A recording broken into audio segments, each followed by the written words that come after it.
My name is Ian Walsh, and this is The Moment Money Matters. Joined today with Brian Corcodilos. Just had a conversation with Brian about pronouncing his last name, so I did not butcher it. Brian, so thanks for being on the show today, man. Thanks, Ian. I appreciate you having me.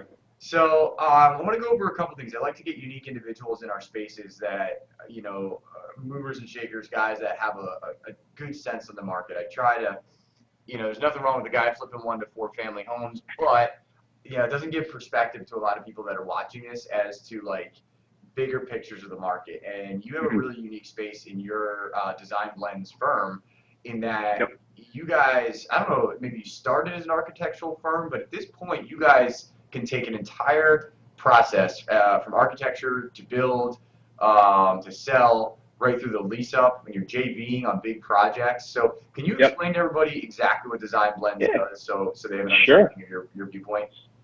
So, I mean, I can get into the whole backstory on how we started in college. And you want me to? All right, cool. Well, so my name's Brian Corcodilos. I'm the CEO over here at Designblendz. I started this company actually while we were in college with a few friends of mine.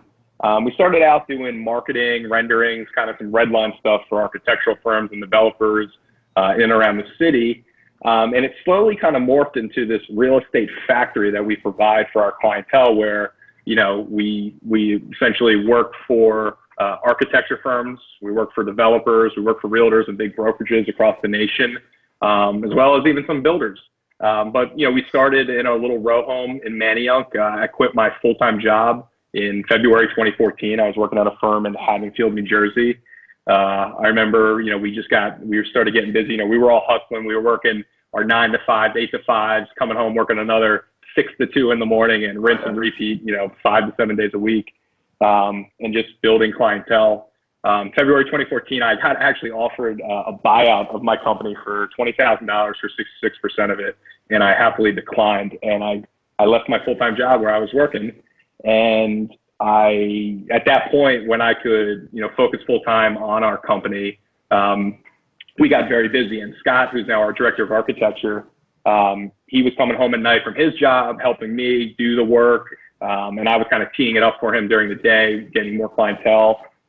In July of that year, July of 2014, Tony, who's our director of 3D experiences, wasn't happy at his firm. I was like, telling him, man, I got $6,000 in the bank account. I can pay you like $15 an hour for 40 hours a week. Let's see what fucking happens. Yeah. And he jumped, and Tony jumped. That was July 2014. So it was me and Tony working out of a row home full-time in Manayunk, right on Ripka Street, which is right off of Leverington, if anyone knows where that is. And we got busy, and we had Tony. It was me and Tony working, and then even Scott was coming home doing stuff in the background at nighttime. And I remember us saying, like, dude, it would be great to like hire Scott maybe next year, or maybe like March of next year. It'd be cool for him to like come on board. And we did it. We did it the next month. So Scott joined August 2014, and we were in like a little 100 square foot row home. We're like, we can't fucking take this anymore. It's too small. And I remember going on Craigslist and finding a building on Main Street in Manayunk that they were just renovating and leasing up. Met with the landlord. I was like shivering, signing a $750 lease, which is more than the rent I was paying in my row home. I'm like, we don't need this. We can just stay here, make it work. But took the jump, moved forward, and got in a little 600 square foot space in December 2014. Kept growing the company. 2015, we did well. 2016, we tripled. 2017, we're going to quadruple again.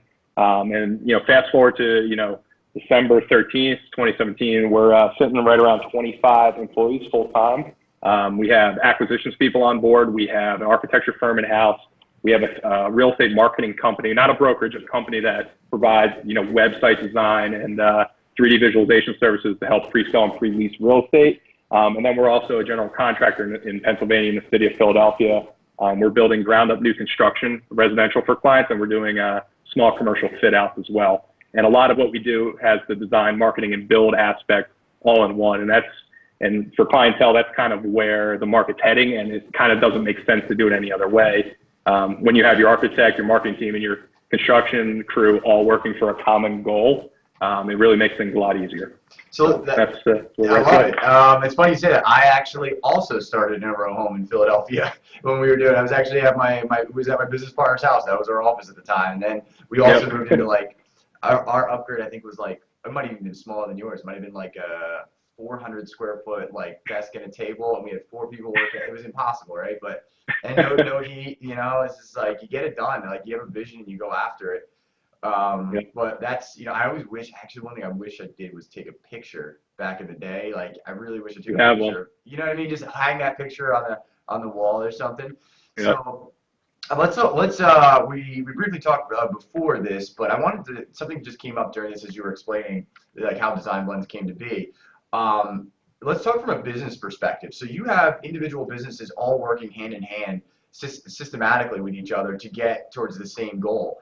Where a lot of people, you know, when they try to do something like that, you guys are much bigger than a lot of people. So, but you know, they tend to overlap in the wrong ways. Too many people wear too many hats and it gets messy, right? Correct. You guys have isolated the key points, created companies out of them. And so you must have like, explain the systematic process for like your typical project. It goes from this department to that department to this company.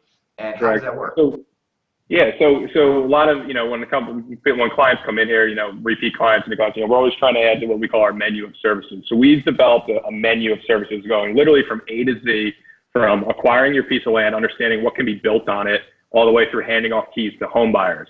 And we systemize that down literally step by step and kind of transitioning from that. So you know, I'll just give you a typical client example. Recently we have a client come in, look, I acquired a piece of land. I want to build a house for my daughter. You know, I bought the land. I don't know what can go here. I know it's zoned RSA 5. I know roughly the square footage. I think, you know, we can do, but help me, right? That could be a typical client of ours. So we would essentially take the land, look at it, analyze it, do a quick feasibility study. You know, our architectural department would draw up a rough schematic with, you know, the kitchen, you know, the living room, laying out all the bedrooms.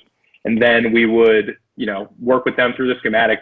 Simultaneously, our construction team, as soon as we have that first rough schematic, our construction team gets involved and starts value engineering it to meet their budget. My first question I ask the client is, how much money do you have to spend? Because I'm going to spend every dollar of it and then some. And then they laugh and I go, no, well, not really, but we're going to make sure it fits within your means and budget. Because if you only have $250,000 to build a house, and you go to your architect and he designs you a $300,000 house, well, now you got a little issue to deal with.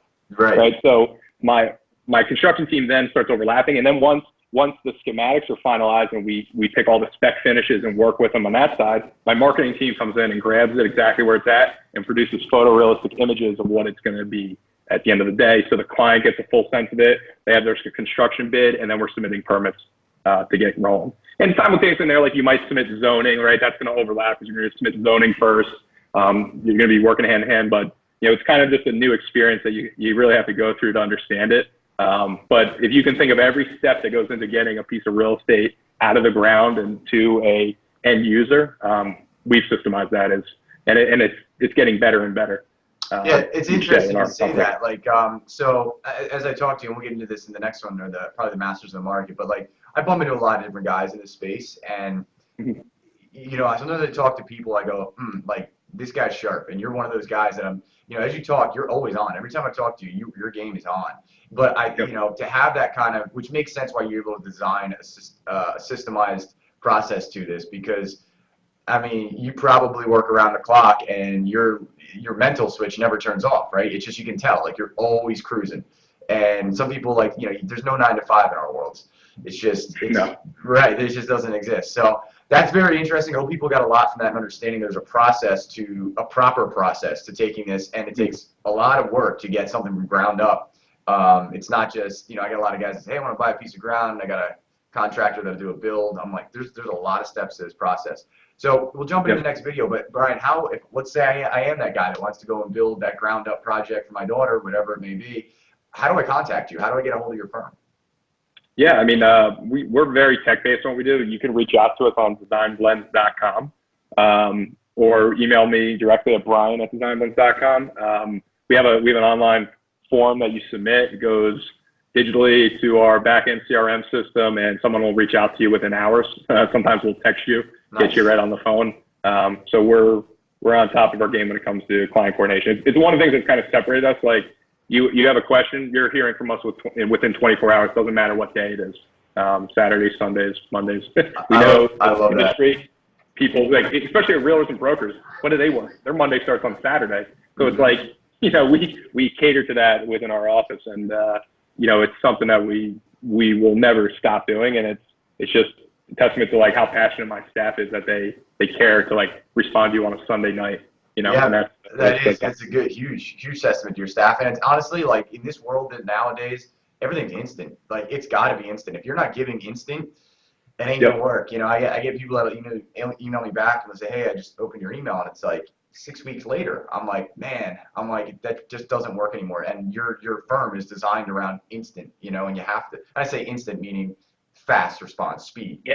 I mean, and you talk to Scott, you know, Scott gets it the most, like, oh, can't you just like, the plans are done? Like, you know, a lot of clients think like, it's just, you know, you click a couple buttons and you spit out drawings and you're down at L&I, you know, submitting them. But there's a lot of thought that goes into the real estate industry. And especially what we've been trying to preach to clients is, if you spend the time up front, you do your due diligence, you understand exactly how your building is going to look. Like, we kind of take this approach, and I tell people, it's like, you know, Toyota doesn't just go, oh, you know, here's some drawings, go spit it out and build me my car, right?